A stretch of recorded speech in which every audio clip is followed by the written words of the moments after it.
Good morning. So we are live now. और हम अपना टॉपिक हमने शुरू किया था कल, गुड्स के बारे में जाना था। गुड्स के हम कुछ टाइप बेसिक डेफिनेशन, और कल हम फाइनल गुड्स और इंटरमीडिएट गुड्स कर चुके थे। आज उसी टॉपिक को आगे बढ़ाते हुए गुड्स की कुछ और कैटेगरी, कुछ और क्लासिफिकेशन और कुछ और डिटेल में जानेंगे। तो आज बेसिकली हम गुड्स का जो पार्ट स्टार्ट कर रहे हैं वो है हमारा कंज्यूमर और कंजम्पशन।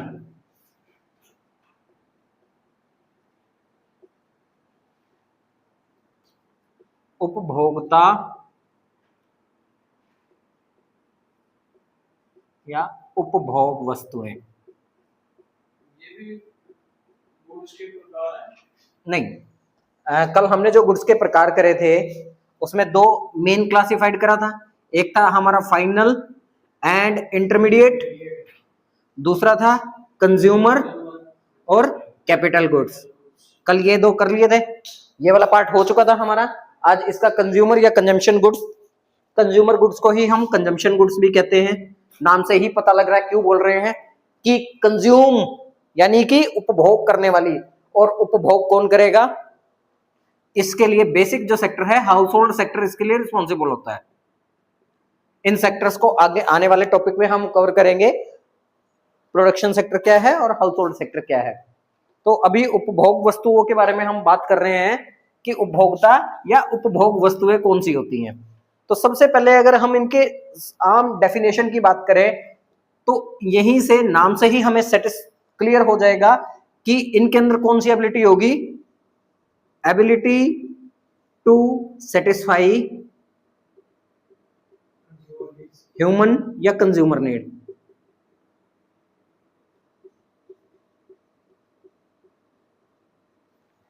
ठीक है, मानव की आवश्यकताओं को पूरा करने की एबिलिटी होती है इसमें। अब आप कहोगे कि सर वो तो सारों में ही थी, गुड्स की डेफिनेशन ही हमने ये बोली थी। ठीक है,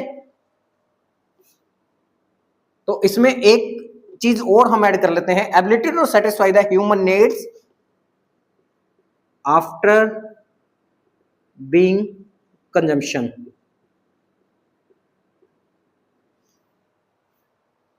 ठीक है, पर्टिकुलरली और थोड़ा सा बनाने के लिए कि कंजम्पशन के बाद जो है ये आपकी एबिलिटी को नीड को सेटिस्फाई कर रही है। अगर आप इसको इतना भी छोड़ रहे हो तब भी डेफिनेशन गलत नहीं है। ये सिर्फ डिफरेंशिएट करने के लिए कि गुड्स की डेफिनेशन और कंज्यूमर गुड्स की डेफिनेशन को डिफरेंशिएट करने के लिए मैं ये थोड़ा सा एज अ इनोवेशन इस चीज को ऐड कर रहा हूं। मतलब उपभोग के बाद। हाँ, ठीक है। अब इसके ही कुछ हम यहां से अगर इतनी चीज समझ आ चुकी है तो आपको ये भी समझ में आ जाएगा कि कुछ सर्टेन टाइप्स के बारे में हम इसकी बात करेंगे, यानी प्रकार के बारे में। अब यहां से डिफरेंट टाइप के गुड्स आपके सामने आएगी, जैसे ड्यूरेबल, नॉन ड्यूरेबल, फिर आएगी सेमी ड्यूरेबल, और लास्ट में आएगी नॉन फिजिकल और सर्विसेज। नॉन ड्यूरेबल को आप कह सकते हो inferior,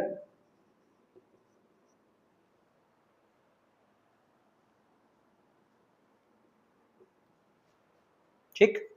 type of consumer goods. अब देखो यहां से आप लोगों को थोड़ा सा क्लियरिटी उम्मीद करता हूं मिली होगी कि अगर सिंपल गुड्स के बारे में बात करी जाए तो गुड्स के लिए हमने चार कैटेगरी, मतलब दो बेसिक कैटेगरी को चार तरीके में डिवाइड कर दिया, एंड फाइनल गुड्स और intermediate goods, on the other hand consumer goods and capital goods.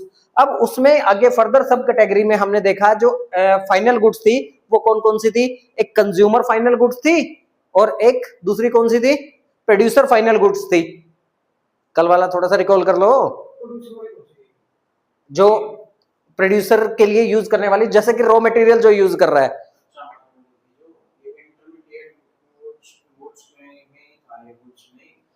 मैंने ये बताया था ना कि एक कंप्यूटर हो सकता है, हाँ ठीक है। अब यहाँ पे जो कंज्यूमर गुड्स हैं उसकी ये 4 बेसिक कैटेगरी हैं हमारे पास, durable, non durable, semi durable, non physical.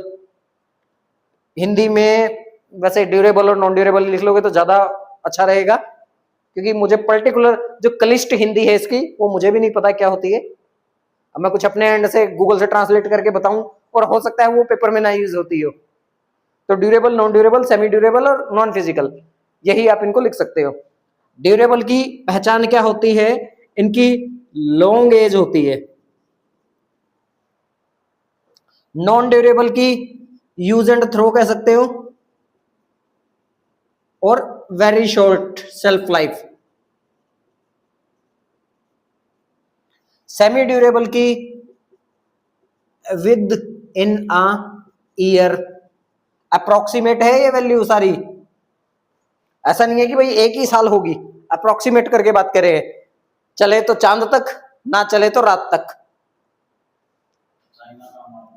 China का माल, बाकी हम चाइना की ऐड क्यों ही करें। नॉन फिजिकल गुड्स में आपकी सारी सर्विसेज आ गई, जैसे मेडिकल हो सकती है, यहाँ बैंकिंग हो सकती है, उसके बाद टीचिंग हो सकती है, ठीक है। ये सारी जो सर्विसेज होंगी ये आपकी आ जाएंगी नॉन फिजिकल या सर्विस में। तो ये हो गया हमारा गुड्स का एक और प्रकार। कंजम्पशन गुड, उपभोक्ता वस्तुएं, उसमें durable, non durable, semi durable और नॉन फिजिकल। ये जैसे ही एक प्रकार की और गुड्स करेंगे उसके बाद में एक फ्लो चार्ट और बनवा दूंगा आप लोगों को, ताकि रिकॉल करना थोड़ा सा इजी हो जाए गुड्स के बारे में।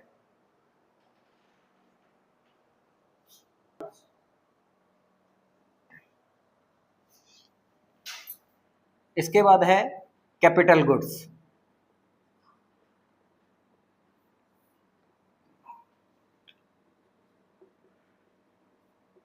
पूंजीगत वस्तुएं, यहां थोड़ा सा इंटरेस्ट आएगा आप लोगों को।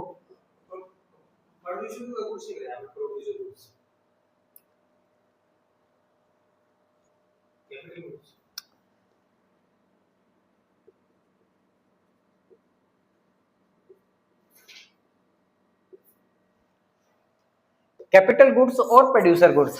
प्रोड्यूसर गुड्स का मतलब होता है कि जो उपभोक्ता द्वारा, सॉरी, उत्पादनकर्ता द्वारा प्रयोग की जाती है, ठीक है। इसमें ही प्रोड्यूसर गुड्स इसी में है? नहीं, इसमें यार इक्विवेलेंट ही होती हैं।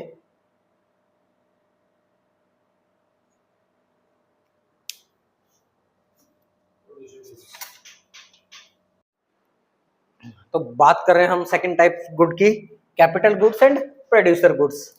इनके लिए आपने एक मीम सुनी होगी, सेम सेम बट डिफरेंट। ये भी सेम सेम बट डिफरेंट होता है। सेम सेम बट डिफरेंट कैसे देख लेते हैं। कैपिटल गुड्स क्या होंगी? Those goods which use and reuse again and again, which use and again for the production or such goods help in the further production।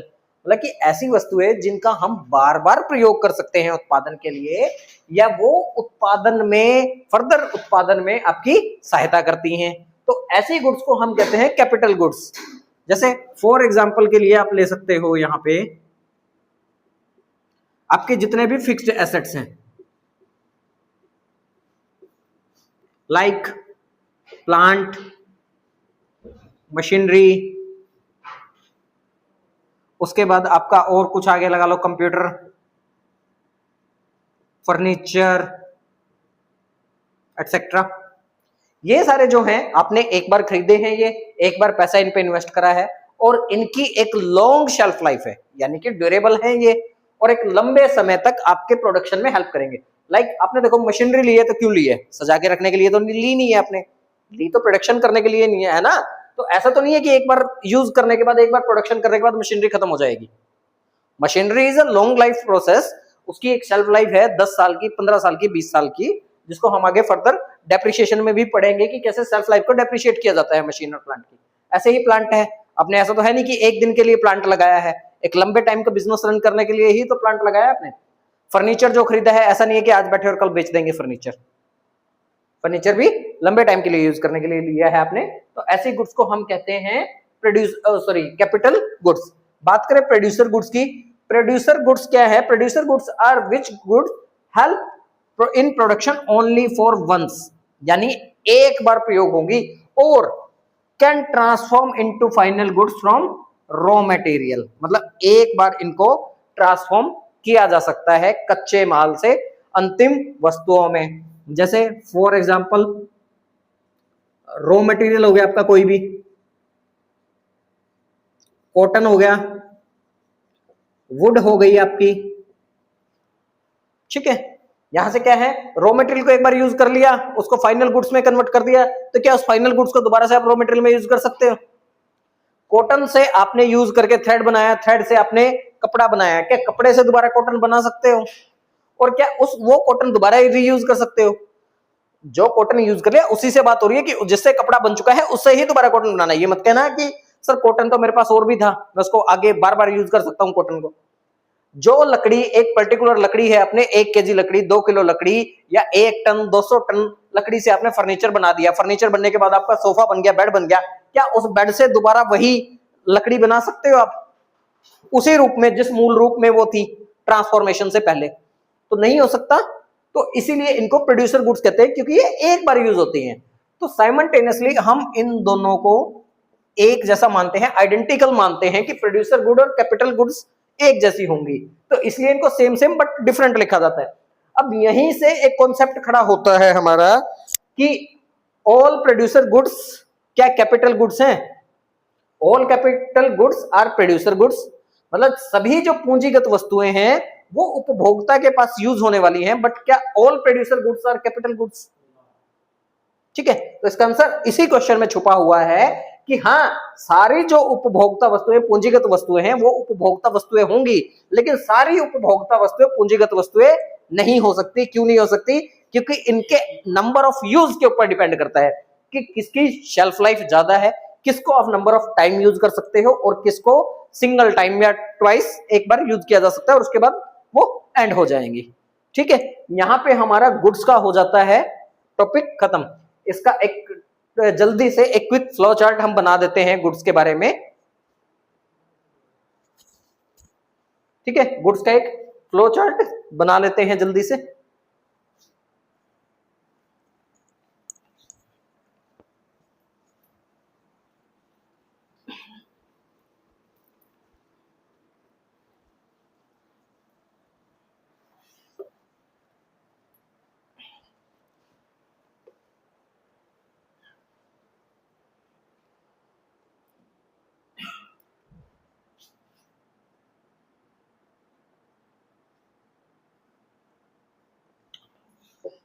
Category 1, category 2, इसमें क्या क्या था हमारा? Final goods, intermediate goods.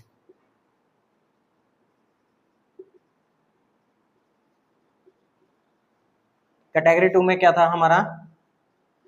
Capital goods, consumer goods.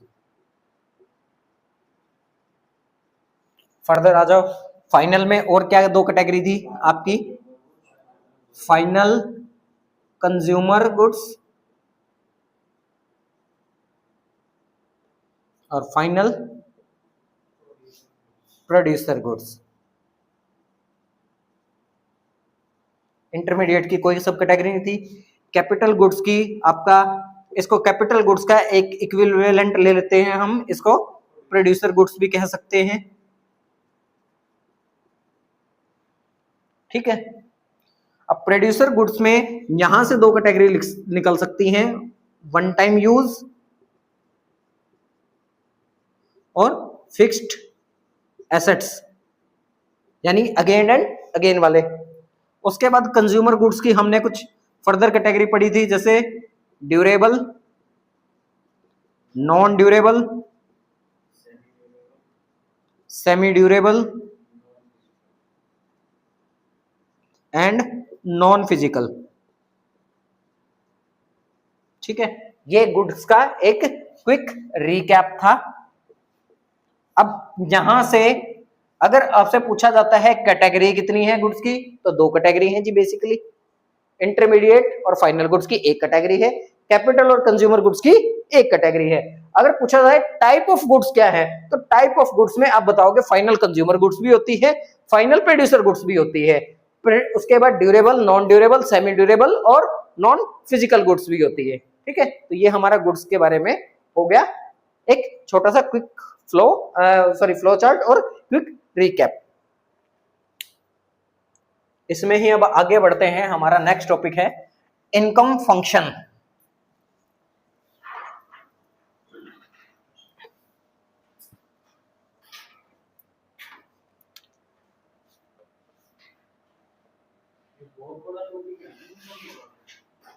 इसमें से हम अभी investment के बारे में कर रहे हैं, पूरा इनकम नहीं करेंगे इनकम फंक्शन में, क्योंकि इन्वेस्टमेंट के बारे में हमें यहां समझना है, लेकिन उसके लिए थोड़ा सा बेस में जाने की जरूरत है।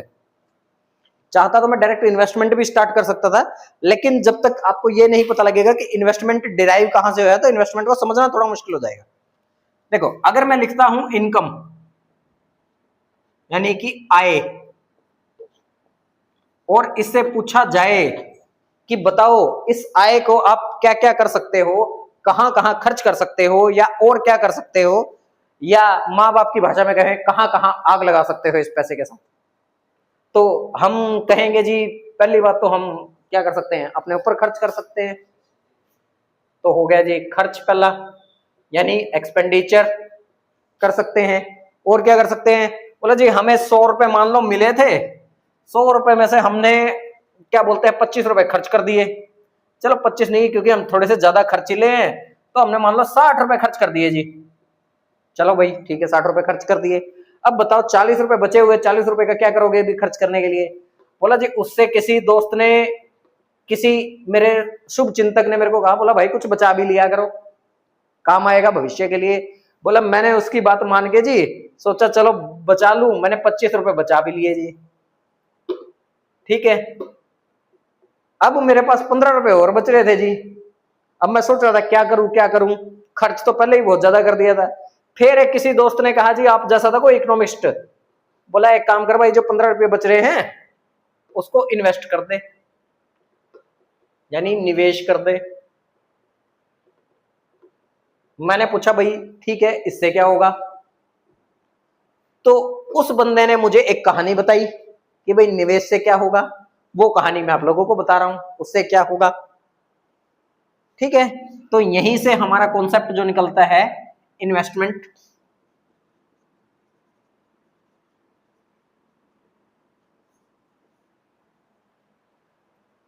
ठीक है, कि पहले हम ये समझे कि इन्वेस्टमेंट होता क्या है।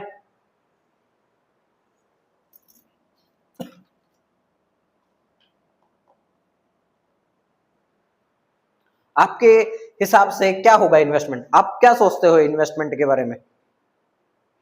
निवेश कुछ भी जैसे गोल्ड खरीद लिया, उसमें और इन्वेस्ट कर दिया, आने वाले टाइम में उससे लाभ कमाएंगे। ठीक है, और भाई चिराग भाई आपके विचार से। इन्वेस्टमेंट मतलब बिजनेस। ठीक है, तो क्या मैं इसको ये कह सकता हूं कि आम भाषा में अगर निवेश को मैं कह दूं पूंजी निर्माण, जैसे मोनू का एग्जांपल था बाइंग गोल्ड। आज आपने 1 लाख का गोल्ड खरीदा, जिस हिसाब से गोल्ड का रेट चल रहा है वो मान के चलो कि और 6 महीने बाद वो लगभग 2 लाख का हो गया। आपके पास चीज कितने की थी 1 लाख की, आपको मिल कितना रहा है मार्केट से 2 लाख रुपए, हो गया पैसा बन गया, कैश आया। कैश क्या है आपकी पूंजी है, एसेट है एक हिसाब से, आप वाला काम बिजनेस। आज आपने 1 करोड़ इन्वेस्ट करे हैं किसी फर्म को खड़ा करने के लिए, 5 साल में उस फर्म को दोबारा जब रिवैल्यूएट किया गया, ठीक है वो 500 करोड़ की होगी। 100 गुना, ठीक है, चलो 500 गुना लगा लो, आपकी बात बड़ी कर ली। तो ये सब क्या है, आपका इन्वेस्टमेंट है। बेसिकली अगर इन्वेस्टमेंट को हम कहें तो इन्वेस्टमेंट को कहेंगे इकोनॉमिक्स की लैंग्वेज में using capital for building future capital. पूंजी का प्रयोग करते हुए भविष्य की पूंजी का निर्माण करना। अब पूंजी यहां पे आपका कैश भी हो सकता है, आपका गोल्ड भी हो सकता है, आपका बिजनेस भी हो सकता है, एनीथिंग विच यूज एक्सपेंडिचर।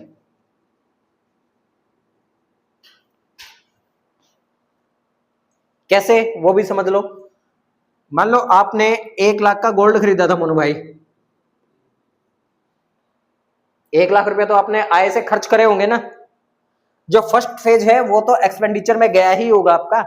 एक बार तो अगर आप महीने का 5 लाख रुपए कमा रहे हो तो उसमें से 1 लाख रुपए खर्च कर रहे हो, तो आपके पास और कितना रहेगा, 4 ही लाख रुपया तो बचा, जिसमें से आप सेविंग या इन्वेस्टमेंट करोगे।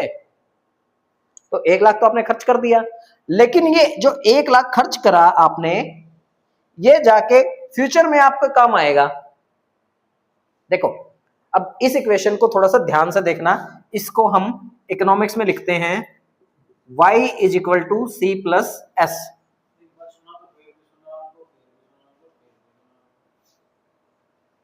भाई सुनार को बदनाम मत करो, बचना तो है, वो भी तो कुछ कमाने के लिए ही बैठा है। नहीं, आजा देखे y यानी इनकम, मैंने पहले भी बताया था शायद आपको, यल को इनकम बोलते हैं, बिकॉज आई स्टैंड करता है इन्वेस्टमेंट के लिए, ठीक है। सी हो गया आपका कंजम्पशन, एस हो गया आपका सेविंग। अगर ये 100 है तो बैलेंस करने के लिए इसको 50-50 कर सकते हैं। अगर बहुत सारे फॉर्मूले लगे परमुटेशन एंड कॉम्बिनेशन वाले, तो यहां 1 से लेके 99 और 99 से लेके 1 तक के पता नहीं कितने तरीके के बन सकते हैं। परसेंटेज में बात करें, अगर 100% आपकी इनकम है तो उसका कुछ परसेंट आप कंजम्पशन पे खर्च करोगे, कुछ परसेंट सेविंग पे खर्च करोगे। लेकिन कभी कभार क्या होता है, हम इकोनॉमिक्स में मानते हैं जो हमारी सेविंग है उसको हम तकिए के नीचे ना रख के, घर की तिजोरी में ना रख के, उसको हम कर देते हैं निवेश, यानी इन्वेस्ट, ठीक है।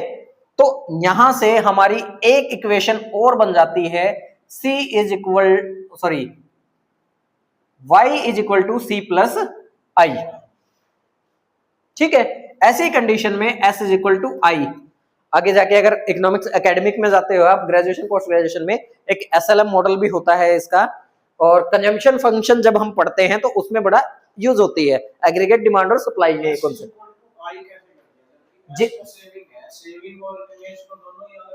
अलग अलग है निवेश के पर्पस, लेकिन हम अर्थव्यवस्था में मानते हैं, अर्थव्यवस्था में, अर्थशास्त्र में नहीं।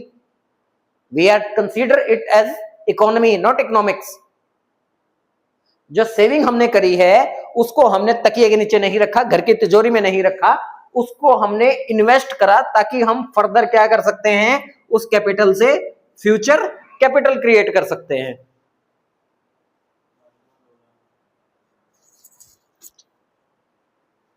ठीक है।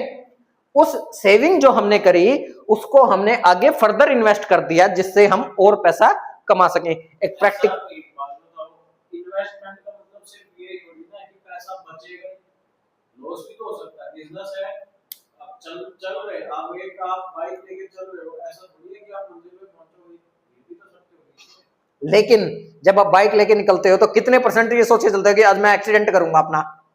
1%। फिर हर कोई पार लगने के लिए ही कश्ती चलाता होगा, कोई डूबने के लिए कश्ती चलाता है, अनटिल अनलेस वो कोई दिल पिटा गम खाया आशिक ना हो। बात वही है ना कि 1% चांस तो हम लेके चलेंगे कि 1% चांस है कि हो भी सकता है, और उस 1% को अगर माने तो इन्वेस्टमेंट बिल्कुल अलग हो गया, वो भी एक खर्च, फिर तो उस हिसाब से हाँ, तो एक्सपेंडिचर तो में भी आ मैं रहा है। उसी बात पे आ रहा हूं, मैंने यही बात लिखी है, एनीथिंग विच यूज एक्सपेंडिचर।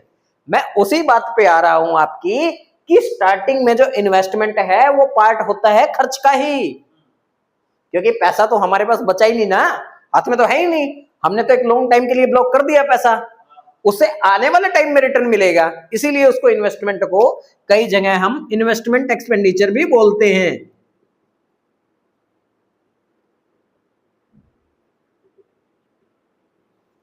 ठीक है, इन्वेस्टमेंट एक्सपेंडिचर, जबकि दोनों अलग अलग टर्म है, लेकिन हमने यहां क्लब कर दिए टर्म्स को कि जो खर्च हमारा इन्वेस्टमेंट पे किया गया उसको हमने इन्वेस्टमेंट एक्सपेंडिचर कहा। जैसे कि मैंने 25 रुपए सेव किए थे अपनी 100 रुपए आय में से, और उन 25 के 25 को मैंने शेयर खरीद लिए 25 रुपए के, तो आज मेरे पास पैसा कितना है, इल्ले नील बटा सन्नाटा, मैंने 100 के 100 खर्च कर मारे। लेकिन लॉन्ग टाइम में जब 25-25 में हर महीने खर्च कर रहा था, वो 25-25 रुपए लौट के आ रहे हैं, लेकिन 75 रुपए मेरे लौट के नहीं आ रहे हैं। ठीक है जी,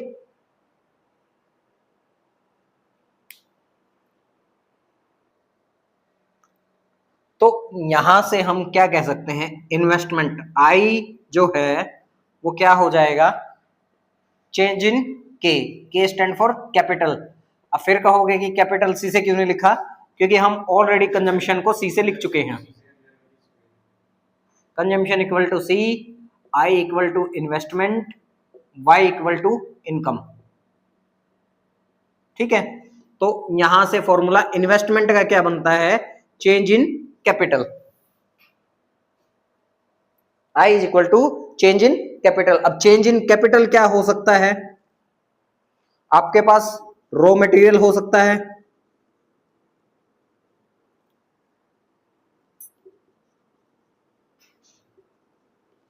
फाइनल गुड्स हो सकती है, और क्या हो सकता है आपके पास फाइनल गुड्स के साथ, ऐसे प्रोडक्ट या ऐसी गुड्स जो कि फाइनल होने के प्रोसेस में है, बीच में अटकी पड़ी हैं अभी, ना ही तो वो कच्ची हैं ना ही पूरी तरह पकी हैं, या आम भाषा में कहें तो अध कच्ची जो वस्तुएं हैं। जैसे बुक का एक एग्जांपल लूं, हाँ प्रिंट हो गई है लेकिन बाइंडिंग जो है पेंडिंग है, तो इसको अभी फाइनल प्रोडक्ट या एंड गुड्स हम नहीं कह सकते, अभी ये इन प्रोसेस में ही है। ठीक है, तो ये जो है हमारा, ये हमारा कहलाएगा स्टॉक बेसिकली, और स्टॉक ही हमारा बनता है कैपिटल जाके, क्योंकि इसको बेचेंगे हम तो पैसा आएगा हमारे पास। तो चेंज इन कैपिटल क्या होगी कि इसकी क्वांटिटी और इसकी क्वांटिटी में चेंज आना आपका, ये हमारा चेंज इन कैपिटल हो जाएगा।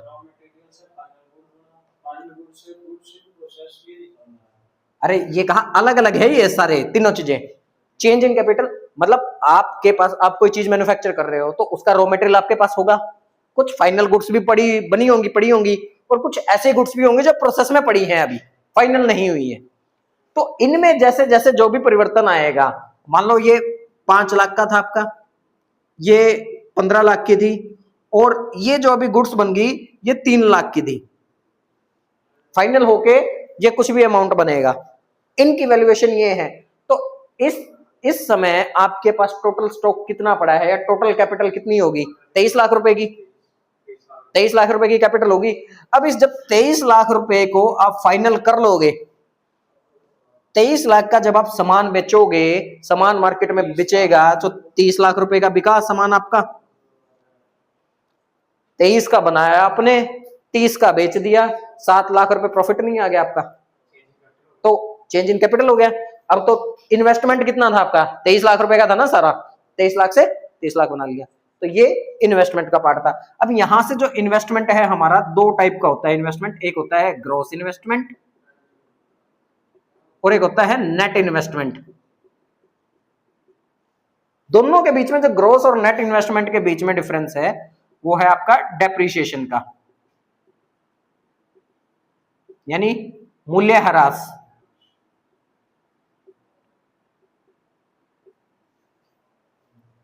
अब ये क्या होता है, एक लाइन में इसको भी समझ लो। जब हम कोई भी फाइनल गुड्स बना रहे हैं तो उसकी टूट फूट हो सकती है, जिसको कहते हैं वियर एंड टीयर। आपने कुछ बना के रखा, स्टॉक रखा हुआ है और आपको ये पता है कि लंबे टाइम में बिकेगा ये, ठीक है, लेकिन उस बिटवीन ट्रेंड चेंज हो गया। मान लो आपने क्या एक कार्गो पेंट बनाई थी, धड़ाधड़ बनाते चले गए, बनाते चले गए, बनाते चले, कई मेट्रिक टन आपने कार्गो पेंट बना के दी अपनी फर्म में, उसमें से अभी 80% ही बिका था, 20% आपके पास बचा हुआ था, और अब कार्गो पेंट बिकनी पूरी तरह से बंद हो चुकी है। जब कोई बिकी नहीं रही तो आपकी 20% को कौन लेगा, तो 20% आपके लिए लॉस हो गया।